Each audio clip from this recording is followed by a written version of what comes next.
We will get going now with Steve Herz, the president of the Montag Group and IF Management, longtime talent representation, and has a book coming out, which we'll talk about as well. Don't take yes for an answer. And Steve, I actually met back in 2012. One of his clients, Dan Schulman, was our National Sportscaster of the Year. And so he was in Salisbury, North Carolina for the awards weekend or the awards banquet. And we talked a little bit and have followed Steve ever since. And Steve, thank you very much for doing this. And welcome. The floor is yours. Yeah. So, I mean, you said you wanted to know a little bit about my background, right? Is that? Yeah. Tell it. I think it's always fascinating to hear people's paths. And I heard your podcast with Cal Fussman the other day, and there were some great stories in your path. Right. So, look, I didn't grow up thinking I wanted to be a talent agent, never mind a talent agent for sports and newscasters. That wasn't something, even honestly, when I got into the business really at the age of 26 or 27, I didn't even know this existed in the world. I didn't know this was a thing you could do. I didn't know that sportscasters had agents. And so my background is I went to college at the University of Michigan and had been the sports editor of my high school newspaper and went to the Michigan Daily to be a sports writer. And then I had done some stuff on cable TV, local stuff back in my high school in the 80s. I graduated high school in 1984. And after college, when I was at Michigan, I just realized I did not want to be a sports writer anymore. Funny enough, one of my colleagues at the Michigan Daily was Adam Schefter, who's a year younger than me, and he stuck with it and worked out pretty good for him. But I don't have any regrets that I didn't stick with it. It just wasn't something I wanted to do. And I went to law school at Vanderbilt. I graduated there in 1991. And when I graduated, this is in my book, I had this, pretty crazy thing happen to me, I guess, in some ways. In the summer of 1990, I was working for a Park Avenue, New York City law firm called Curtis Millay Prevost. And the managing partner pulled me aside at the very end of the summer and he said, I'm paraphrasing here for the minute. He said, "You stink as a lawyer. You're really not cut out for this. You should just drop out of law school. Don't even finish. Go do something else with your life. Save yourself the last year of tuition and just do something else." And that's why my book is called Don't Take Yes for an Answer, because this guy changed the complexion and the course of my life, the whole trajectory of it. Because my dad's a lawyer. I have two older brothers that are lawyers, aunts, uncles, everybody. It was like the family business. And that's what I thought I would do. And then Turner Smith, he torpedoed my whole life at the age of 24. But as I reflected on what he told me after that summer of 1990, went back for my third year and did end up finishing, I realized he was right. I would have made a shitty lawyer. I just wasn't, my heart wasn't into it. I didn't have the right aptitude for it. And so I thought, okay, now what do I do with my life? 25 years all in this one direction. What am I going to go do? And then I was on this search for what to do. And I ended up getting into the talent business and I ended up working for a guy named Art Kaminsky that Dave, I don't even know if you're old enough to remember Art Kaminsky. You are. Okay. But this guy was a legend. I've worked with Art Kaminsky. So you did? Yes. I probably broadcast in the vicinity of maybe 50 high school lacrosse games with him on Long Island. So I could, okay. Yeah, I could go on and on, about Art if you want. So, So you'll verify for the audience. He was probably the smartest, or if not one of the smartest people you'll ever meet in your entire life, and one of the most eccentric people you could ever meet in your entire life. Is that accurate? Eccentric is one word. There might be probably 10 others I think the outside world would use. Right. So. That would be one way, but he was very passionate, and he was, I can imagine, because obviously I know he was an agent in the 70s and 80s. I would imagine that he was probably cutthroat at that time too. Yes, he was a tough boss. His nickname in the early 90s when I worked for Athletes and Artists was called the Ayatollah. So you can imagine that was his nickname. Anyway, I worked for him for a few years, and I ended up leaving in part because I just didn't have the same philosophy as he did in terms of how the business should be run. And I also told this story to Cal Fussman. I ended up quitting this job where I was making probably more money than I could have dreamed of 3 or 4 years out of law school, having made this transition. And I quit one day, and I end up getting sick, and I'm home with the flu, and I end up walking over to this new gym that they open up on the corner of 67th and Columbus Avenue, still right near where I live today. This was in 1995. And I run into this enormously gigantic man in the elevator named Alfred Geller, who, I don't know if you know that name too, Ralph, but he was a real giant in the agent business, more on the news side. And in the 2 flights to get up to this gym, the only way to get up there is in the elevator. I gave him an elevator pitch, and I pitched him on the idea that I should be his partner in a new business where he's got this great news representation business, and I'm going to start a sports representation business. And so we started this company in 95, and he was close to 70, and I was not quite 30. And we worked together for almost a year until I went out on my own. But Dave, I mean, this was kind of the real formative thing in my life. Alfred Geller was a guy, much like Art Kaminsky, brilliant and frankly a little crazy and eccentric, but he was just absolutely crazy passionate about communication. He was riveted his whole life. He had no children. His whole life was compiling this giant video and audio library of virtually every voice you could ever think about, every body language, every physicality, just writing, every aspect of communication. He had this giant library. And he also was a devotee of theater and improv and every aspect of communication. And he just lit this fire in me as to wanting to learn about what makes someone a compelling communicator. And that was in 1995. And here we are, 25 years later. And that's something that has never remotely extinguished for me. And this book that I wrote and my whole career, at the core of it is this desire to understand why someone's a great communicator and why someone isn't, and how you can improve upon that. And that's been really the prism by which I've seen my job as an agent. How can I help a client get better at their craft? How can I give them feedback? What can I advise them on in terms of a voice coach, body language, writing, energy, authority, warmth, whatever it might be. And I do think it's not the only variable, of course, but it's a very important variable in how you see people rise up in this business. And anyway, that's kind of the story in a nutshell. And then how did you decide to go on your own? That's a leap of faith to do that. Yeah, I mean, look, Alfred was great, but what I realized after less than a year of working with him is that he wasn't going to bring any clients in. He had Connie Chung, Maury Povich, and Al Roker and some great news clients, but he really didn't have any ability to recruit sports clients. And we were 50-50 partners. I was working out of his office, paying rent, and whatever money came in, we were splitting it 50-50. And after about 9 or 10 months, I think we had about $85,000 in commissions. And I said, I can't live on $85,000 minus my expenses. I certainly can't live on $42,500 minus expenses and commissions. And so, he was a real gentleman. I said, this isn't going to work for me. And he said, fine, take the clients. I took the 6 or 7 clients we had signed, and I went down to 40 Wall Street, where my brother had a law firm at the time. And he gave me an office to work out of, which I worked out of for 8 months. And, I just think if you're persistent and you believe in something and you stick with it, you'll eventually succeed. And I like to think that that's what happened, for me. And you obviously have succeeded very well. When it comes to, for you as the agent looking for clients, what do you look for?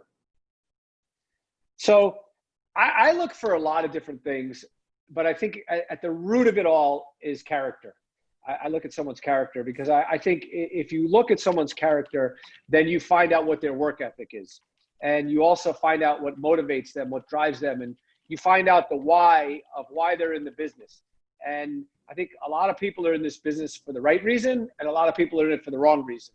And I think if you kind of can drill down into someone's character, you can figure out if they're in it for the right reason and the wrong reason. And then the second thing, obviously, is their talent. And for me, I look at the things I talk about in the book, their authority, which is their voice, their body language, their rapidity of speech, their lack of filler words, and their ability to hit those high calls without getting out of vocal range, which a lot of people have that bad habit of doing. And some of these are God-given things and some of them aren't. Some of them you can work on. And the second quality we look for is, can they connect with the audience, and how well do they write? And, do they get along with producers? Are they someone that's going to get along with us? Are they going to look at us as a partner? And look, I've had some of these relationships, as you mentioned, Dan Schulman before. He's been a client of mine for over 25 years. And you don't want to be in a relationship with someone for 25 years if you don't like dealing with them. And Dan has never once been anything but a pleasure. Dave Repson's another guy, Brian Anderson, all 25 plus years. And so I like to think that those guys are really fit the bill in terms of high character. And then, the last piece is, are you coachable? We all need to be coached, including myself. We all need to improve in a myriad of things in our lives. And I think if you have that growth mindset that, Carol Dweck, who's someone who's very big in the field of growth, personal growth, then you're going to live every day as if you want to get better at what you do. I mean, Dave, I look at how you've grown your organization and the tenacity and the passion. Like, it's the same skill set. It's just applied in a different area. Little did I know, after 24 years as a local TV sports guy, about running a business, right? Right. But it's obviously a great industry, so that's where the passion comes from. I had heard you or read a transcript from a podcast you had done a couple of years ago, and it had to do with you being honest with your clients, and I think it had something to do with teeth whitening. How do you coach your clients if their bosses want them to do something they don't want to do? Look, I just remember the line from The Sopranos and also The Godfather, where, Tony Soprano is actually quoting The Godfather. He says, we chose this life. And it really made an impact on me early on, because if you don't want to whiten your teeth, that's fine. Don't do it. But you are putting yourself out for public consumption. This is the job that you chose. You chose to be somebody that people are judging more by your physical appearance, by your voice, by your presentation skills than almost any other job out there. And if you want my job, like, I come home at night and my wife doesn't tell me, oh, you were great today, you stunk today, because that's not the nature of my job. I'm not out there for public consumption, although the last 3 months she has done that. So that's the choice you make. And I think it's just a question of what kinds of sacrifices and how flexible are you going to be relative to your ambition. Now, if you're happy maxing out in wherever you're maxed out in, and that doesn't require you to whiten your teeth, God bless you. Live your life according to your own principles. I'm just saying that most of the time when people hire an agent, they do it because they want someone to help them max themselves out.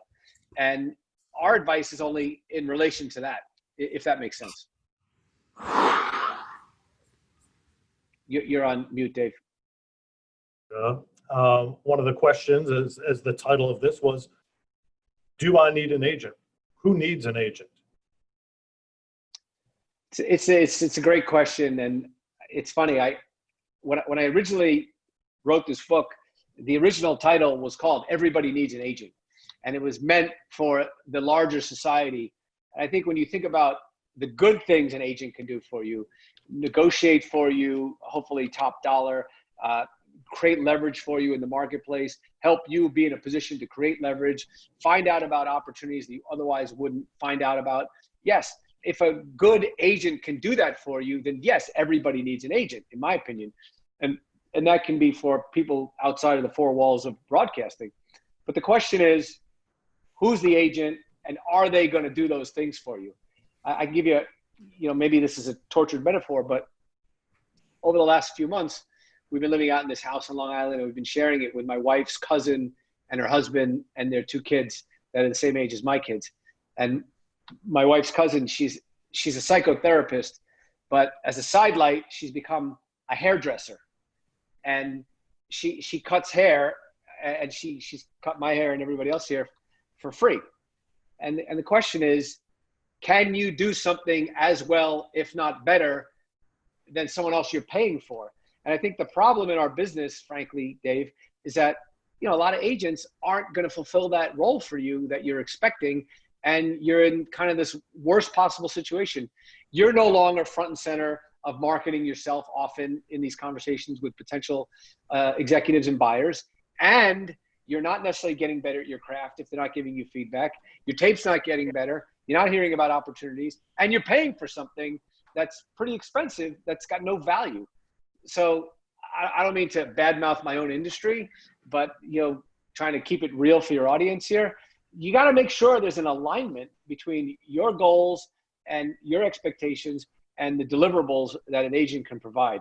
Because if not, it's a disastrous relationship. I'm a young guy getting into play-by-play. At what point should I consider hiring an agent? Or at least talking? I guess the first step would really be get to know agents, yes? Yeah, I don't think it's too early to get to know an agent and get to know their style and see if their kind of philosophy jives with yours. And we're not particularly transactional about the way we go our business. We're more relational, but other people might not want that. They might want a transactional agent and they don't want to be friends with the person, and that's fine too. So it's never too early, I think, to figure out the different types of people in the market, who's out there and who could be a potential resource for you.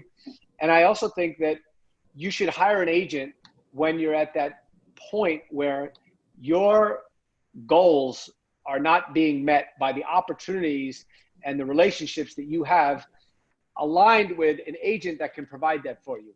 So there's somebody on this Zoom right now who I've been texting with a little bit over LinkedIn and others, and he was asking me about signing with another agency. And I think that it was a good move for him because he's a regional broadcaster. He wants to expand his palette. And I think this agent is a young guy who's aggressive, and he's a very decent person. He's with a good agency. And hopefully that guy can put this particular broadcaster in front of more opportunities. Now, will this guy get more opportunities? I don't know. And I hope that this individual realizes there are no guarantees. But at least if that guy can get him in line for more quote unquote at-bats, I think there's some value in that, if that makes sense. Makes perfect sense. If you have questions, I know I'm guessing there are plenty of questions out there.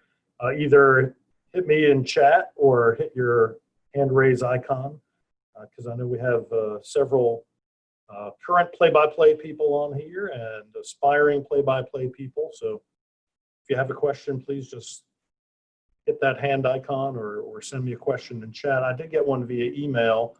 Let me find that one for you. One of my several.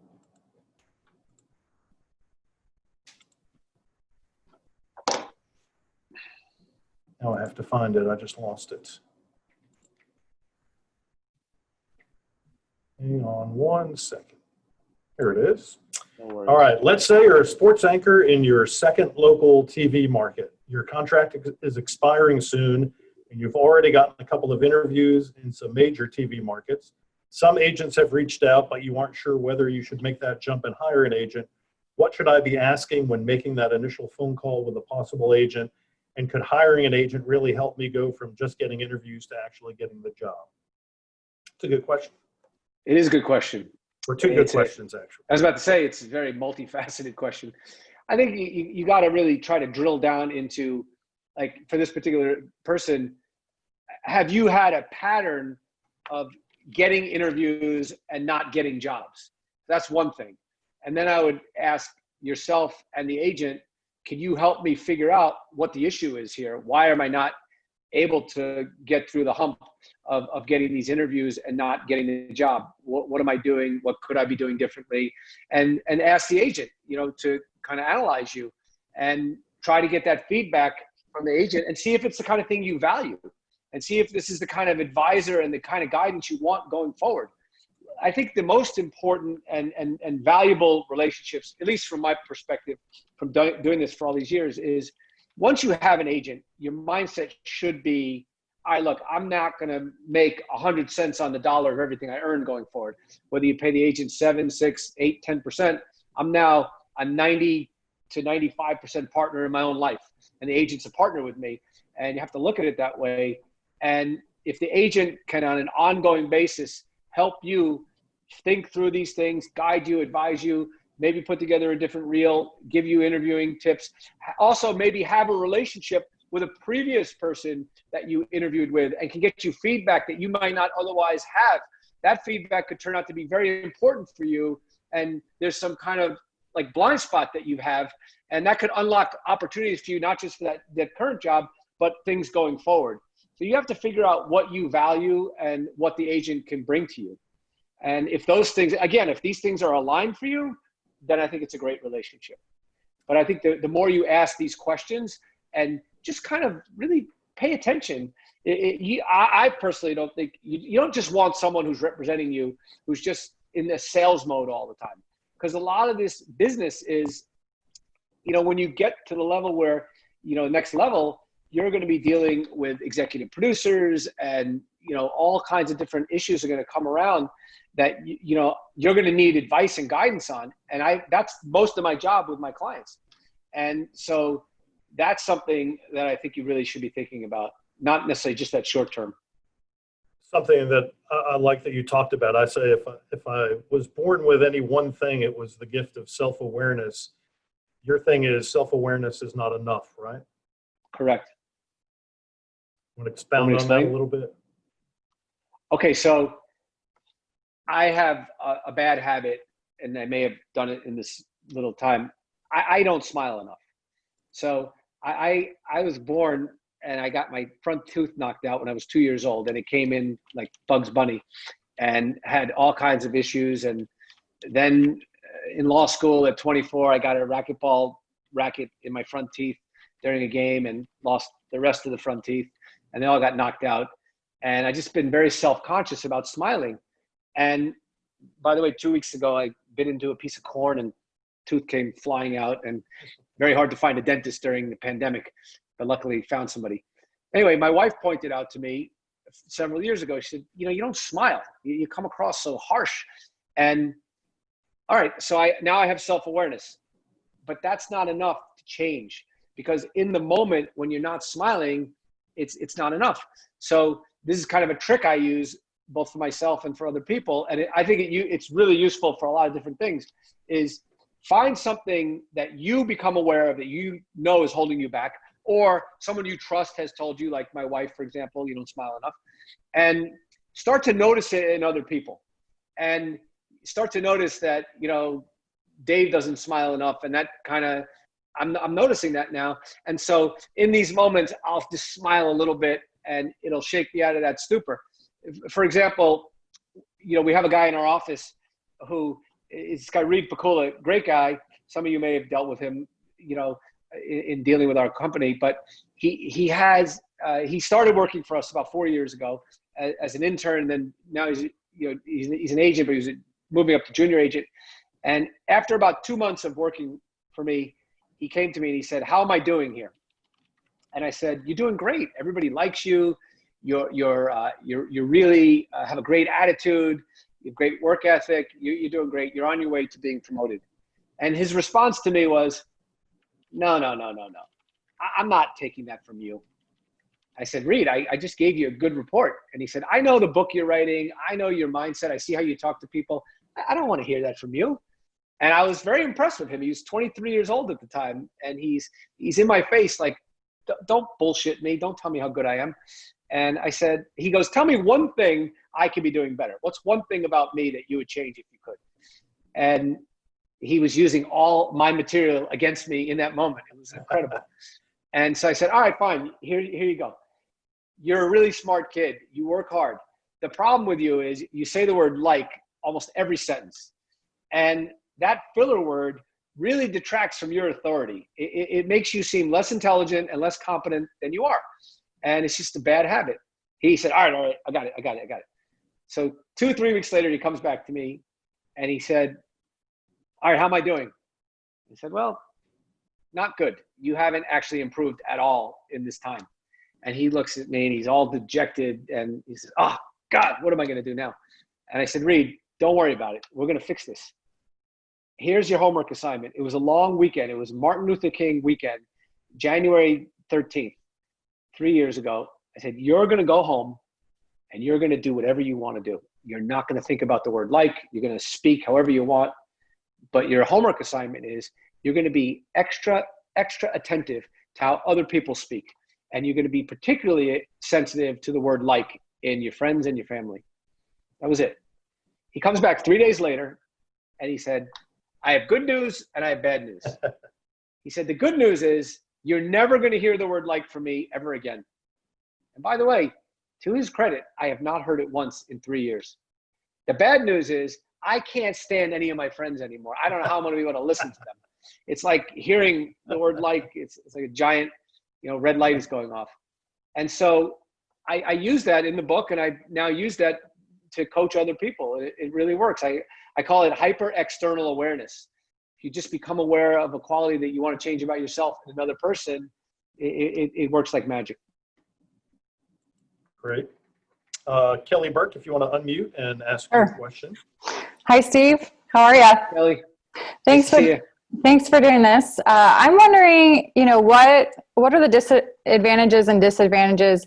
In Montag, you represent a number of high-profile clients. So what are the advantages and disadvantages from signing with an agency like yours versus a smaller shop that maybe doesn't have as many high-profile people? All right, Kelly, I'm going to answer this in a way that's going to seem very self-serving, but I swear to you, I'm telling you what I believe to be the truth. I think that we have figured out a way at the Montag Group to kind of be both, be both to both people. It's kind of like if you wanted to go buy a fancy car, you could go buy a BMW, 7 Series. And I think BMW, for the purpose of this conversation, just pretend BMW owns Volkswagen. You could also buy a Volkswagen from the same parent company. That's the way our company is structured.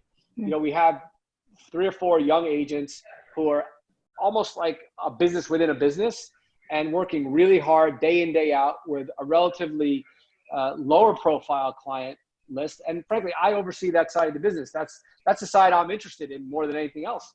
Because it's like, to me, farming is interesting when you plant the crop and you see it sprout. When it's already full grown, it's great, but it's not as interesting. There's not as much to cultivate, so to speak. So I think, but if you really want to go with another agency that's smaller, just make sure that those strengths and relationships and skills of the agent and the agency is aligned for you. And that's what I would caution you on. Okay. Does that make sense? Yeah, that makes perfect sense. And if I can ask a follow-up question, you talked about alignment. When you're interviewing different agents, what's the best way to differentiate between, a relationship that's going to be mutually beneficial versus one that the person you're interviewing, the agent, is just telling you what you want to hear in order to assign you? I would say, first of all, do your homework on the agent. And again, some people don't want me as their agent. They are not interested in feedback and criticism and all the other, stuff that comes with a guy like me and some of the people that work with me. And some people just want a cheerleader. They just want a cheerleader. Like, life is tough enough for them. They are what they are. And some people really aren't that amenable to feedback. And they're not going to get better from it anyway. And so just figure out who's the type of person you want in your corner. Okay. I like my way, but it may not be right for you. And then the second thing is ask around. Do your homework. Ask to speak to 2 or 3 clients of that agent and ask questions. And then the last point, again, I'm going to impose upon you my philosophy, so forgive me. But really, Kelly, it sounds like you agree with my beliefs about feedback. So for the moment, yeah, I love feedback because I've had both. I have a broadcast coach and she destroys me when she critiques me, and I love it. But I've also had an agent very early in my career that, they would essentially tell you what you wanted to hear. So I didn't feel like I was getting feedback to make myself better, if that makes sense. Right. So look, to your point, I mean, when you interview the agent, send them a couple of tapes or links, if you were, and ask them for that feedback. And if the agent tells you, everything's great and they think you're on target for XYZ job, I wouldn't sign with that person. I wouldn't, or at least give them, maybe they don't feel comfortable saying that to you so early on in the relationship. Maybe give them some guidance and say, look, I'm looking for an agent. I'm considering you came recommended. I'm looking at 2 or 3 different places, and I'm sending you a few links. I would love to get your feedback, and so I can understand how you see me and how you see me within the marketplace. And then you'll get a pretty good sense of their thinking. Okay. And if you suspect that they're just going to tell you what you want to hear, maybe even follow up with another link and say, okay, I know you like me, but what are a few things that you think I could work on? And if you don't feel like they're going to give you that honesty, then they're not right for you. Okay. Thank you so much. Welcome. Thank you, Kelly and Steve. Before we ask the next question, can I have everyone look into their camera and smile for me? Because I've been really bad about taking pictures when people have been looking down. So here we go in 3, 2, 1. Steve's got a good smile now, right? Beautiful. That's right. Thank you. Thank you all. A lot of dental work. Marilyn Payne, if you would unmute yourself and ask your question, please. Hey, Stephen. My name's Marilyn Payne. Thanks for being with us today. My question is it feels very silly. So I've had conversations with agents at different agencies. And most recently, actually right before everything got shut down, I was kind of checking back in with some of the agents that I've communicated with because I had new tapes in a handful of different types of content.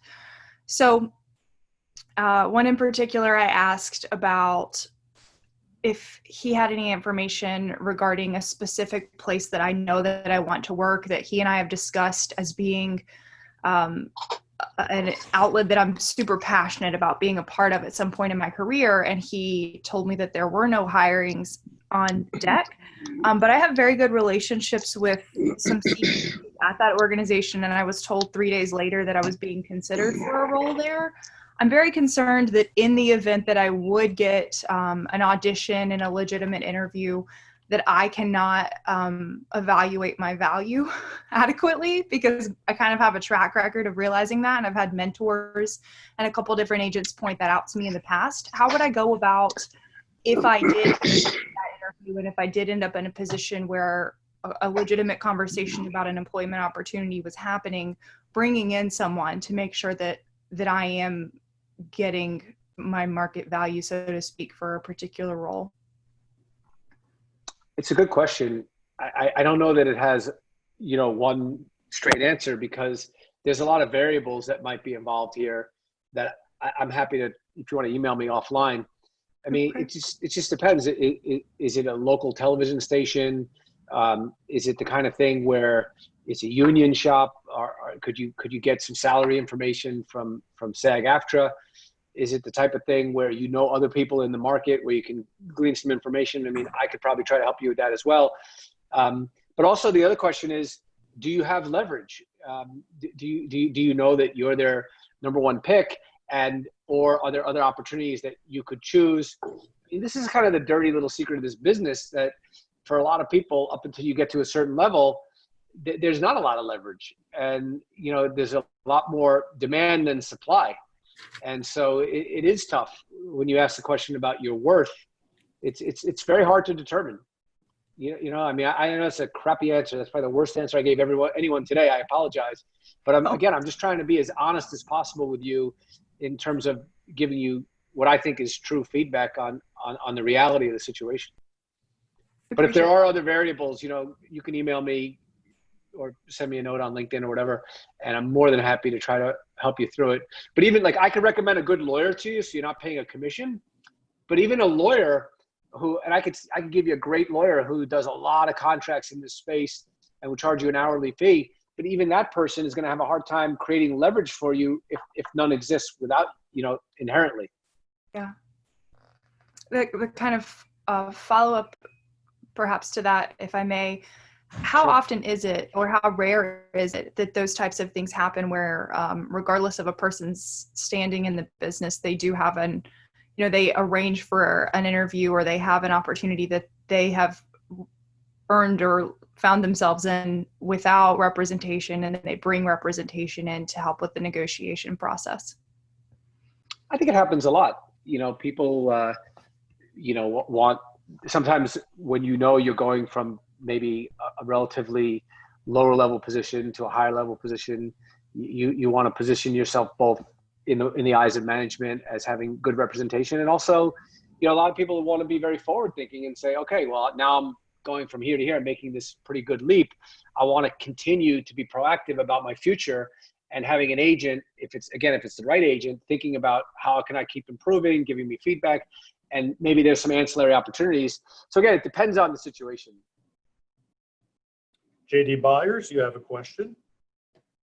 Yeah, Steve, having kind of recently negotiated or navigated these waters, something that was on my mind the whole time was, is there a best time or season to be communicating with an agent? A certain time of year perhaps. And then kind of as a follow-up, does that agent and that relationship when it begins have a best timing because networks are assigning their crews or filling out their rosters and planning for an upcoming, say, football season?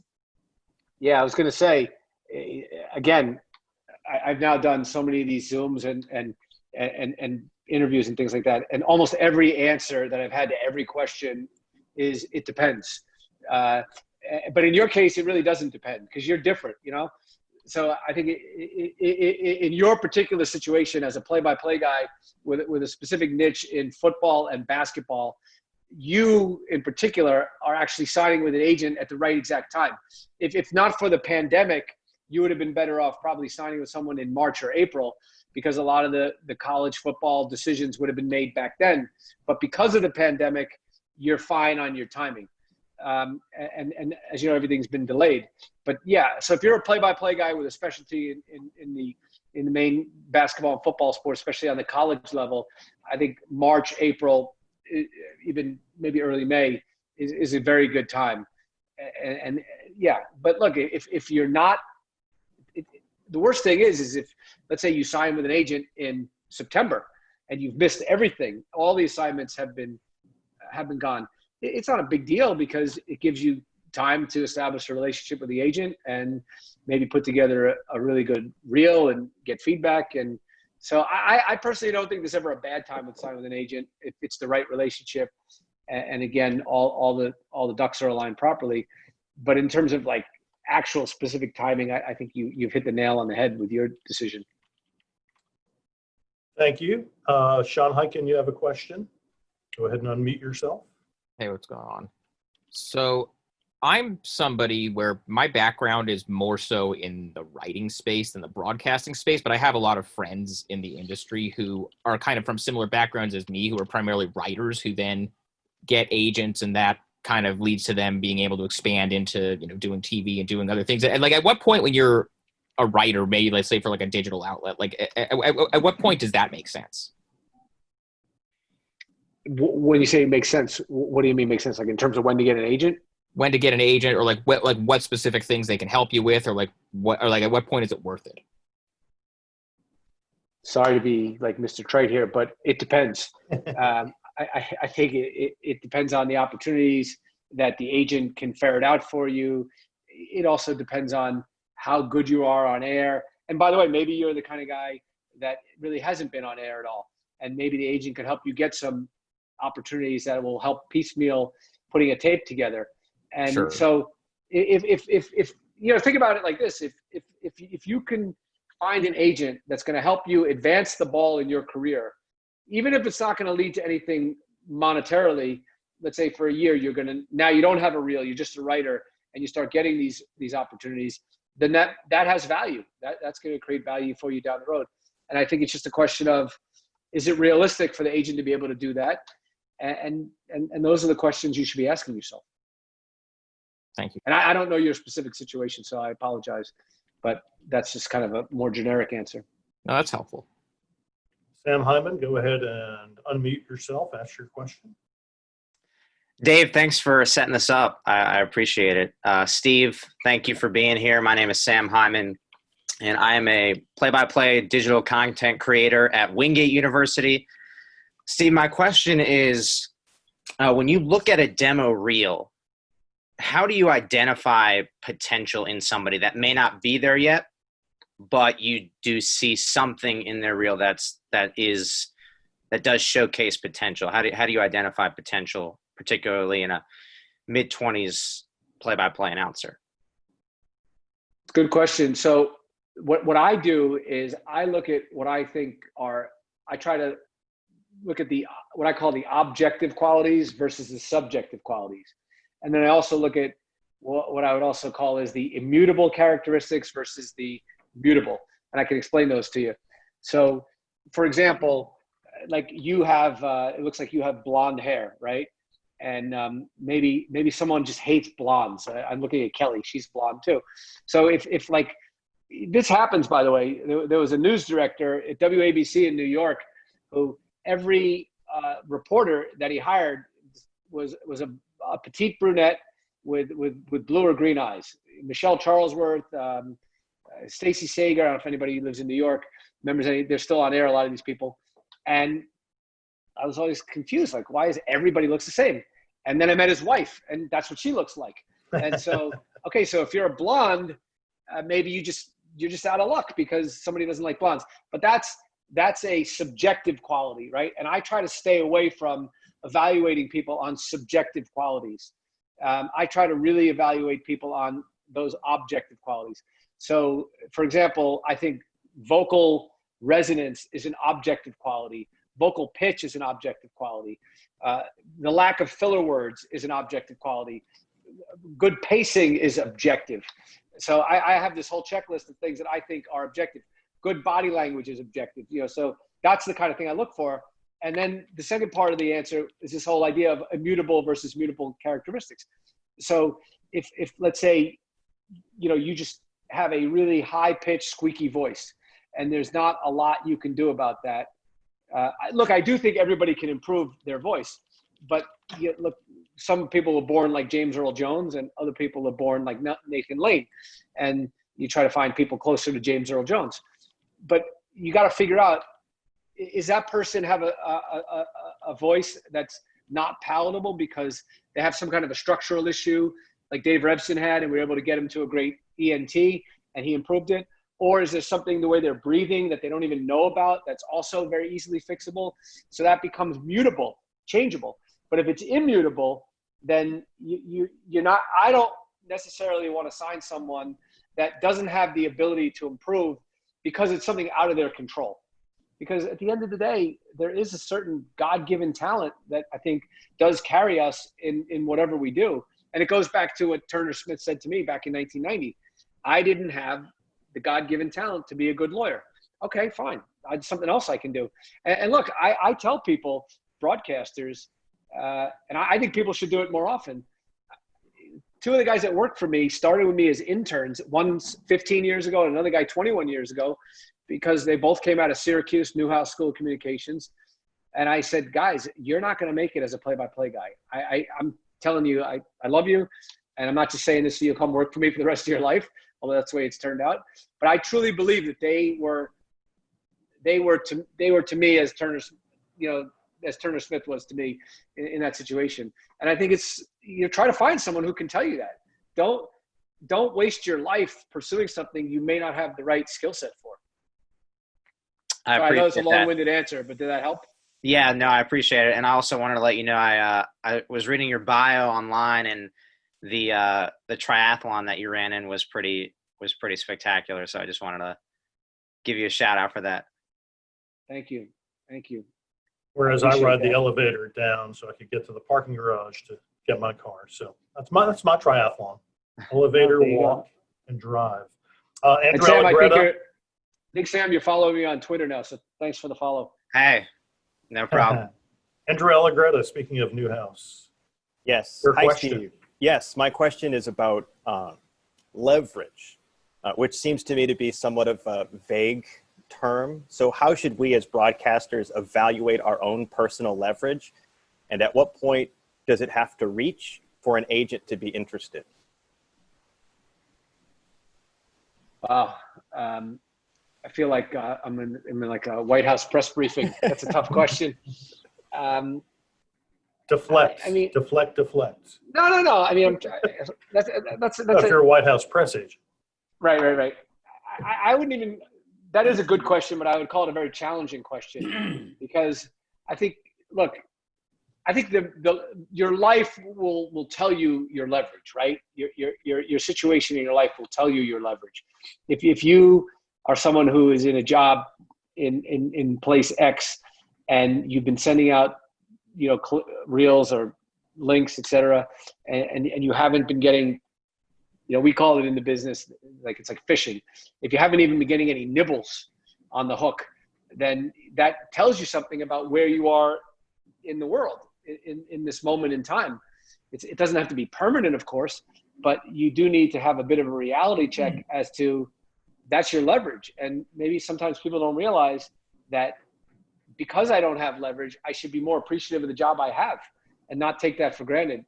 And where would I be in 6 months if I didn't have this job? Would I be able to replace that job? And sometimes that's okay. It is what it is. And life ebbs and flows. And maybe today you don't have leverage. Maybe tomorrow you will. And again, you understand now, you've been listening to this for a while. My whole thesis and my whole philosophy is you create leverage by what you do before you get to that point of needing leverage. So I hope that answers your question in a better way that Kaylee McEnany would have answered it. And there you go. David Halberstam has a question. Oh, no. Herz, how you doing, my man? Good. How you doing, David? I'm doing fine, thank God. Couple of things. One thing you used the word like. I remember interviewing Keith Jackson, and he told me, he's obviously not with us anymore, he said the one thing he always told broadcasters was not to say, you know. And that's the one thing he would always leave with every budding broadcaster and try to do that for a full day, right? I had a couple of questions for you. There are some rather big names whom I know at ESPN who do not use an agent. And the other question I'd like you to address is financial counseling to your more well-to-do broadcaster. You handle that as an agent. Do I? Yes. I mean, not personally, but yes. So first of all, on the first question, although I saw it more as a commentary, not a question about people that don't have agents. Sure. I mean, look, people can do whatever they want. And if you don't see value in it, then certainly that's their prerogative. I think, we saw this with Marv Albert 20 plus years ago with some of the issues he had. There's a different time in a different world, but sometimes, when you don't think you need an agent, it's when you need one. And now might be a time where some of these broadcasters who don't have an agent and aren't, quote, Alexander Hamilton, they don't have someone in the room where it's happening and those conversations are happening. They might not have that same protection. And it's hard. It's hard to really, we don't live our lives in reverse. And we can't always deconstruct the situation. But I would say that in some respects, having an agent is having an insurance policy. And you just don't know when you might need it. Having a good agent, I should say. But some people don't want it, and that's their prerogative. And as far as your second question about financial, before I merged with Sandy Montag and the Montag Group 3.5 years ago, as you probably know, I ran IF management for 21 years. And I've had the same CFO and the same lawyer for all these 24 years. And so this guy, Ricky Spike, he doesn't work in-house. He has his own agent. He's got his own accounting firm, but he's handled all the financial aspects, putting together all the LLCs for our clients, loan out corporations, all the tax planning, everything. And I think sometimes, first of all, he talks to my clients more than I do most of the time. And he treats my company as if it's his own. I ended up setting the guy up with his wife. Now we're really bonded for life. And I just think that it's so important. I take a lot of pride in the fact that I couldn't tell you the difference between a stock and a bond, but that I know someone who does know that. And for 24 years, he's given great guidance to my clients, and he's helped them make very smart, sound, conservative financial decisions. And the same thing on the legal front. My brother, Arnie, has been my lawyer for all these 24 years. Proud to say we've never had a fight, which is rare to deal with family. And my clients call him all the time, outside of calling me. Some people are going through a divorce or the myriad of legal issues that come up. And I love the fact that they know there's someone in our family, when I say family, our company, that they can call up for this kind of guidance. And they know there's someone they can trust that's reliable, that's been there through all these issues that have come up all these 24 years. I think that's a real important quality that we have to offer our clients. Thank you. Quick story, David, you talked about Keith Jackson saying for broadcasters, don't say, you know, and I'm guessing it's the, you know. I had it's about a 40th year anniversary Zoom reunion with guys who worked at the student radio station at Syracuse, with whom I worked. And everyone remembered back then, Keith Olbermann worked for UPI. And he would be a familiar voice to us when we were taking in cuts on the audio system at the radio station. And one of the things that he did, it was my first real recollection of why Keith was different from everyone else. He held a contest among all the sound bites that came in. Mark Aguirre retired the trophy with 32 you-knows and a 24-second soundbite. A little trivia for you. Matt Krause, you have a question. Yeah, Dave, thanks so much. Steve, I'm Matt Krause. I call women's basketball and Olympic sports for the North Carolina Tar Heels. My question is, among your clients, what's the ratio of folks that are play-by-play voices of a specific team, whether that be on television or radio, compared to those that are calling almost exclusively neutral network broadcasts for the likes of ESPN, Fox, CBS, Turner, etc.? I have no idea, but I will tell you this. So many of our clients now are doing both. Mm-hmm. I just, while you were asking the question, I was thinking Corey Probus, voice of the Minnesota Twins, also Big Ten Network. Brian Anderson, Milwaukee Brewers, also Turner, Fox, CBS. Dan Schulman, Toronto Blue Jays, and ESPN. I can't even think of hardly any. Jason Benetti, Chicago White Sox, and also ESPN. So I think so many people. Adam Amin, the client of ours, just got a job with the Chicago Bulls and Fox Sports. It's rare. It's rare now. Sean McDonough is an example of a guy who just works for ESPN, but that's kind of the rarity these days. So I would say that most of them do both, at least when they get to a certain level. Yeah, just to follow up on that, if I can, Dave. Go ahead. You mentioned they do both when they get to a certain level. At what juncture is it after signing with you guys that they start to branch off into network or vice versa? It's usually we most of the clients that we represent are, at least on the if side, before the merger, and the clients we still have, legacy clients. All of them started with us when they were in their 20s. Almost all of them early to mid 20s. So yeah, we help them ascend to the network in some way, shape, or form. Excellent. Thank you. The toughest organization against which you've had to negotiate? It changes from time to time. It depends who's in charge. When Steve Bornstein and Al Jaffe were running the show, Al on the talent side on ESPN, it was very difficult to negotiate with those guys. And I love Al. He spoke at my rehearsal dinner. We're still very good friends, but he was just an immovable object. And so that was very difficult. But then, when that regime changed and Laurie Orlando came in, and it was Mark Shapiro, they got extremely talent friendly, and that continued in the John Skipper era. And now it's kind of moving back. The pendulum is swinging the other way. I'm just using that as an example. CNN was a place early on in my career that was difficult from a talent perspective. And when Jeff Zucker came in there, it's been very talent friendly. And I think that's really smart. Roger Ailes was a guy who was, whatever else anyone thinks of him or whatever else he did, he was extremely talent friendly, overpaid people relative to the market, was abundantly fair and generous. And I personally think that's a very smart way to run your business, because at the end of the day, talent expenses in a successful business, the extra 5 or 10% you're paying people is a rounding error, and you keep people happy, and the lack of turnover amongst your important people has been shown in study after study to be an incredibly important and cost-saving measure for a company. I know you didn't ask for the editorialization, but that's my answer. The best part. Kelly, you have another question?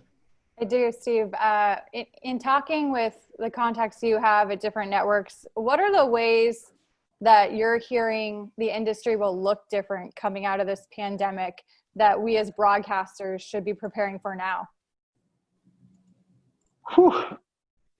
I think that the entire world is going to look different after this pandemic. And I think that the broadcast industry is going to be part and parcel of that. I just spoke to a friend of mine who's sort of a quasi-client, known for a long time. He's a producer at CBS News 48 Hours. And he told me that he's been told that he's probably never going to have to come back to the office on a regular basis. Wow. And that it's just going to be kind of a hoteling type thing. That's the new lingo, hoteling. We're all going to go to the office for hoteling. As a guy who just recently signed a 7-year lease on a high-priced New York City office building, I'm getting dumb award for bad timing. But so I think that's going to be part of the larger picture.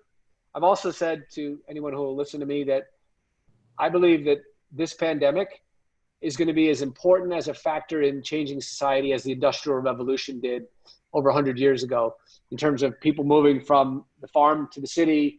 And I think now people aren't necessarily going to leave the city en masse, but there's going to be a disbursement of people in a much wider area, because so many people are going to be able to work for Twitter in Wyoming or anywhere.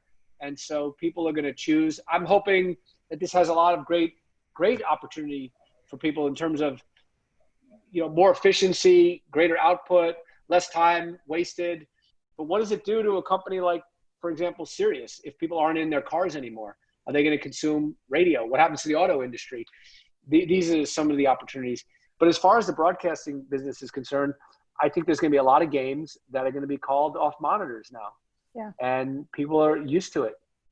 So there'll still be need for play-by-play people, but you may want to be closer to Bristol or closer to Orlando. And that might be the way to improve your chances of getting gainful employment.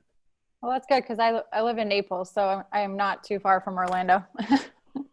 And by the way, thank you for the pre-plug. We're putting together a show on remote play-by-play, so be on the lookout for that. I've had conversations with a couple people who have done them, and trying to get some producers as well, so we can talk about that, because I think a lot of us, or a lot of you, will be learning the Remy system pretty soon, and not Jerry Remy. Ralph, you have a question. Hi, Steve. Yeah, thanks for doing this. A couple of quick ones. Is there a voice coach specifically for sportscasters in the New York area? I'm in Floral Park, so I'm obviously very close to you. Anyone that you can throw out there? Other books to read while we have all this time? And just in general, things to do while we're all kind of bogged down. I'm a big self-improvement person. What are those kinds of things specifically for sportscasters we can be doing? Because many of us may not do a broadcast until possibly September. Who knows? Excellent question, Ralph. I'd say, first of all, we have a voice coach that we use that I'm very proud of her. She now consults with CNBC, CNN, and a bunch of our clients. Her name is Ellie Miller. I think I have her email address. I'll plug her right now for you guys. Hold on one second. I'm going to look this up. Her real name is Stacy. So her email address is Stacy, STACEY, LEELLIE Miller @gmail.com. And she's been our quote unquote voice coach for the past about 5 years. And what makes her different is that I met her she was a speech pathologist at my kid's school. And I guess my son was probably 6 years old at the time. And I was very impressed with her in this parent-teacher conference. And I ended up walking back from the school on the west side to my office. And I realized that, don't take this personally, Ralph, because I'm sure you're the exception, but there's a lot of similarities between dealing with children and dealing with broadcasters, from an ego point of view.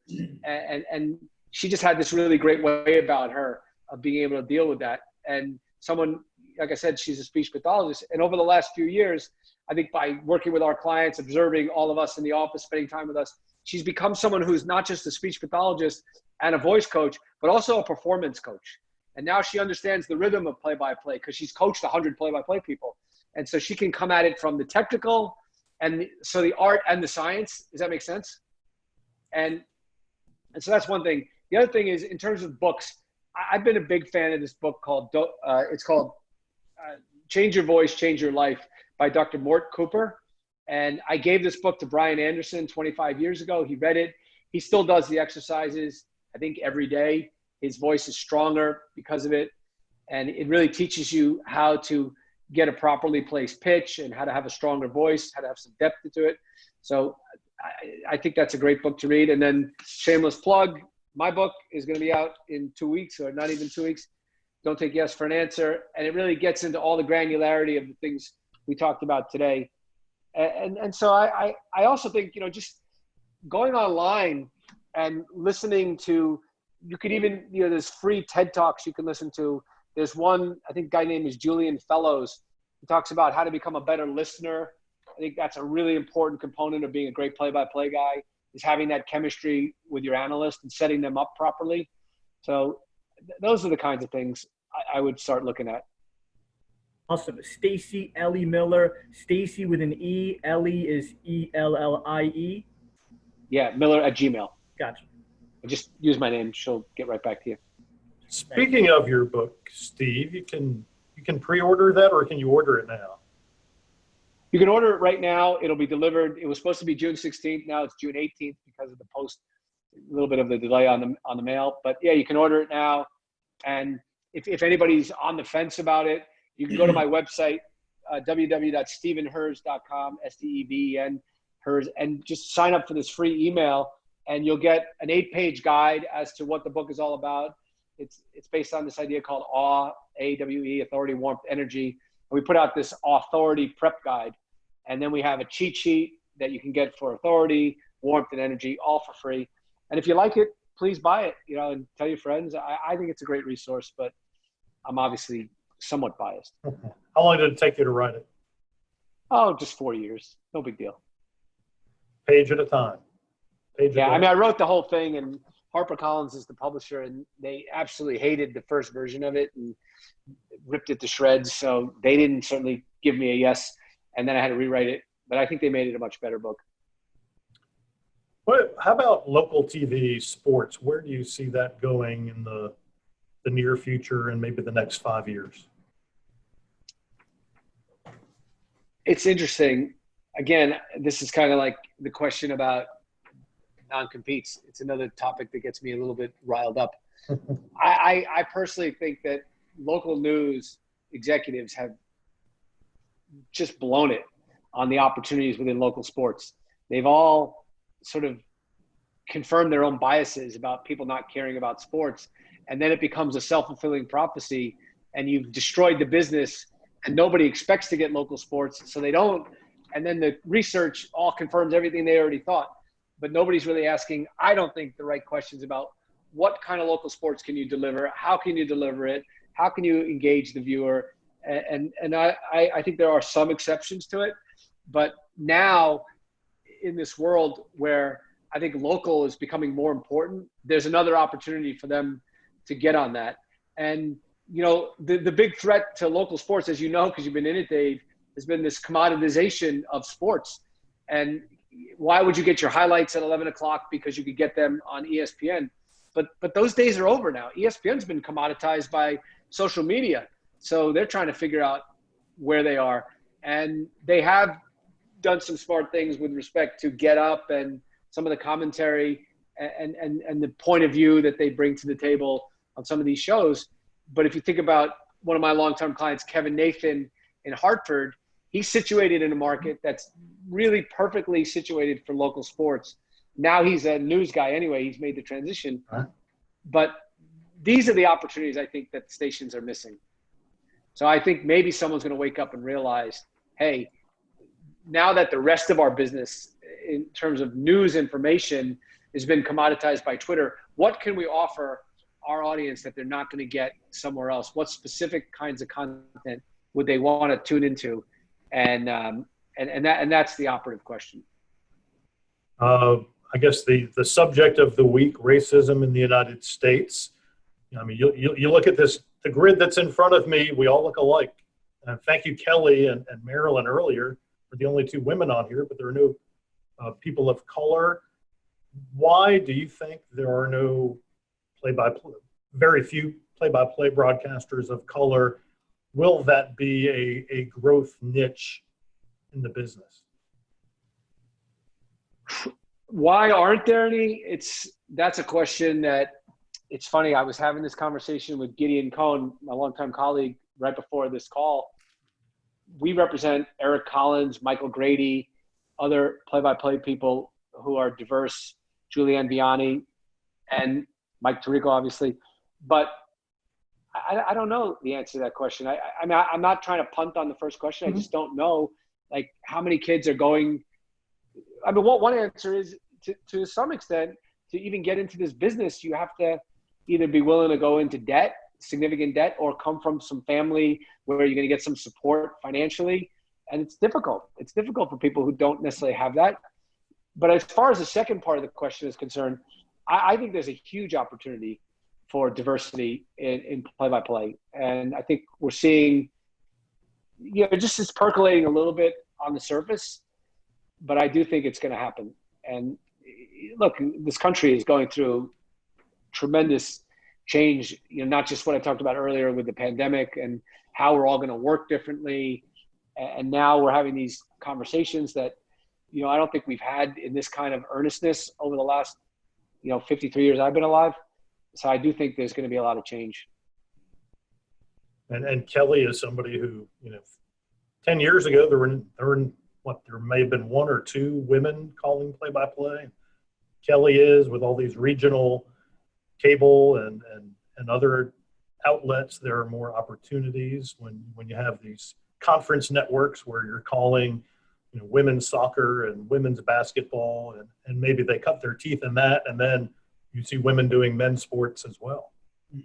Yeah, I mean, I did an Instagram Live on Monday with Beth Mowens, who I've known for several decades, and she was a real pioneer. Back, people think about Phyllis George and Leslie Visser, but when Beth was doing play-by-play, she was it. Pam Ward came later, but Beth was really the only one. And I give her a lot of credit for her persistence. For someone who started at a small AM station in Homer, New York. Right, there you go. Well, Steve, I can't thank you enough for taking the time. I wish you nothing but the best of luck with the book and with all of your clients, and hopefully you keep this thing going. You're certainly a voice of reason and support for a lot of people in this industry, and we appreciate that. And I certainly appreciate your honesty with these people. So thank you very much. And thank you, everybody else, for joining us today. We will be back with another one next week. Thanks, guys. All right. Thanks, everyone. Dave, talk to you down the road. Thanks, guys. Bye-bye. Bye-bye.